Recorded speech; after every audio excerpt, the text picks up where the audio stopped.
Welcome back, guys. Today we're gonna hop into some reasons why you are probably training very hard but not seeing progress, or more so, very common mistakes that I see a lot of people doing in their training nowadays that might be holding them back from making the most progress that they should be making. Now, first and foremost, please like the video, please subscribe. If you're not subscribed, please do so now. I'll love you forever. Mistake one is gonna be mismanaging volume. So I think we've kind of gone full circle in terms of it was very commonplace if we were to open up bodybuilding magazines. I remember always ordering supplements from bodybuilding.com when I was in high school. It's in the magazines. You'd have all these training programs in the magazines that would have, like 5 by 20 of 12 different exercises, which obviously we can probably all agree is way too much volume. My friend Eric Bagheera has a saying, in absence of quality, there is volume. So we can kind of look at not just the quality, but intensity. Volume and intensity are gonna have an inverse relationship. So very common, if we'll kind of see these two ends on the internet of, we'll see people that are doing like 2 sets of every exercise, or they're doing like 5 to 6 sets of every exercise for like 20 reps. So very low volume, very high volume.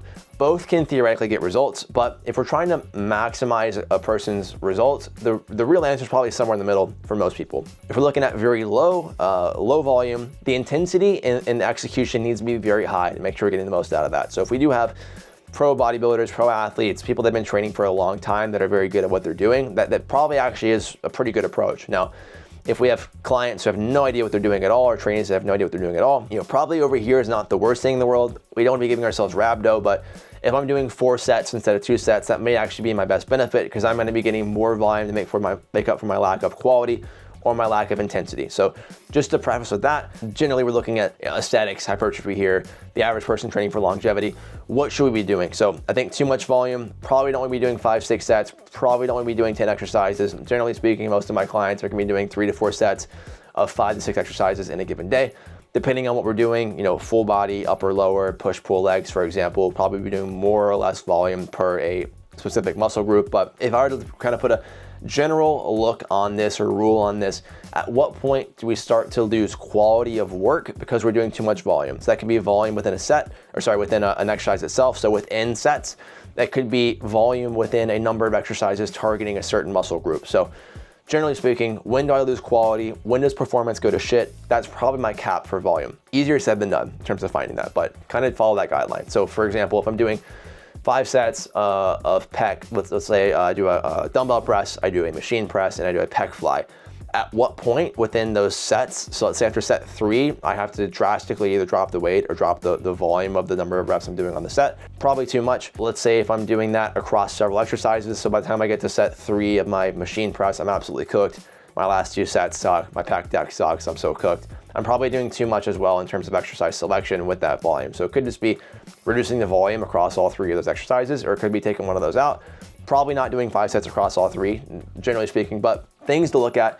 That's how I think we should approach prescribing volume in terms of, set to set, and also how many exercises that we're doing for a particular muscle group on a given day. The biggest issue that I see is doing too little volume for the average person. It's very common now for coaches to prescribe like 2 sets of everything. Most people are not gonna be better off doing 2 sets of an exercise for a number of reasons. Our ability to execute probably is not very high if we're novice to intermediate. We probably should be doing a 3rd set just to make sure that we are not only making up for probably a lack of proper execution. Because let's say that, for example, we are executing very well. If I'm novice to intermediate, I probably also want to get more exposure during a week so that I can learn better. So from a learning standpoint, me getting more volume, I'm not looking at volume for simulation, I'm looking at volume from an acquisition of skill standpoint. So I want to get better at something, I probably want enough exposure throughout a week to get better at that. If I practice Spanish for 5 minutes a day, that's not gonna do jack shit for me to learn Spanish in the long run, right? Now, language, exercise, apples, oranges, but I think most people probably want,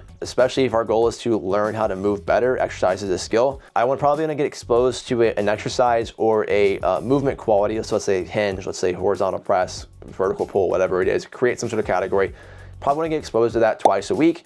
And I probably would like to get around 3 sets or so on a given day to make sure I'm getting enough exposure to it to get better at it. So low volume, it can most absolutely certainly work, but for novice intermediate trainees who are not executing very well yet because they don't have that skill acquired, or they don't have the ability to actually train close to failure, I probably would like to do a little bit more, just so we're actually making sure that we are making up for a lack of execution, or just making sure that we are actually getting enough exposure to the skill to get better at it. Mistake number 2, which I think is commonly paired with that lower volume approach, is adding on like a lot of intensifiers, so drop sets, rest pauses, It's like, guys, let's just do a third set. Like if I'm not at the top tier of training execution, which most of us aren't, I would probably rather just get a third set. I'm gonna get higher quality reps under less fatigue. And also from a stimulation standpoint, if my goal is to drive high amounts of mechanical tension, if I could do 3 sets with my last handful of reps in close proximity to failure, on that higher weight on my last set, if I were to do a third set instead of doing a drop set on my second set, I'm probably gonna get closer in proximity to failure with a higher weight, so it should be more mechanical tension. So end all be all, I would rather get a third set than do 2 sets and then just do a drop set then in the second set, where I'm gonna be getting that same proximity mechanical failure, but probably driven under higher fatigue mechanisms. So I'm gonna be getting less mechanical tension in terms of I'm using lighter weights as I do a drop set, right? I'm gonna get less output if I am doing a rest pause, for example. These intensifiers can be great if I'm short on time, right? Or I need to get more work in a more condensed amount of time. They can be great and absolutely can belong in a program, but generally speaking, I don't think every person should be just doing 2 sets with, rest pause, drop set galore. I don't think that's in our best interest. I also don't think it's inherently better for us getting, more intensity or more volume. I think that's very misunderstood. Understood. The last thing is going to be looking at exercise redundancy, which I think is probably one of the most commonplace mistakes. Looking at that, we could break down exercises into a few categories. So we could look at like compound versus isolation. For example, I used the machine press earlier. Machine press versus pec fly, I would say, is more compound on the machine press, more isolation on the pec fly. Both of those, for example, could be done flat, right? So pec fly here, press here, that'd be horizontal. Now, if I want to create some variety, maybe I could go from horizontal to incline to vertical, for example, in terms of shoulder flexion. Maybe I could look at free weights versus machines, right? Like a dumbbell press versus a machine press. Maybe I could look at length tension relationship in terms of what's more challenging to my length and position, mid-range, short position. There's a lot of things we could do to break down, differences in exercises, but I probably just want to make sure, generally speaking, I'm not going through and doing like a Smith machine press, a dumbbell flat press, a pec deck fly, and then like depth push-ups for a burnout. I just did 4 horizontal presses in the same day. There's a lot more room for me to create variety there. Or like for glutes, for example, maybe I don't do a hip thrust, I don't do a 45-degree hip extension, and then I don't do a cable kickback that's more challenging in the shortened range. Now I just did short position, right? Maybe I do want to get some actual positions where I'm going to get challenged to my more mid to length and range of my glutes.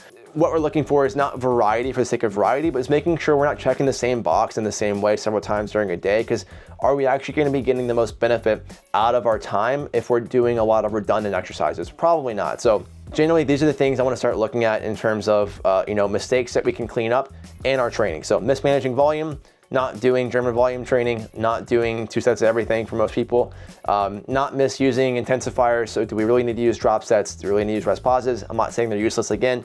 I think they can be very valuable in the right context, but for the average person who's just trying to get better at moving, get better at training harder, and get good results, this probably should be used less as opposed to being used more. Let's look at eliminating redundancies in our exercise selection. So compound versus isolation, what angle of shoulder flexion are we working at?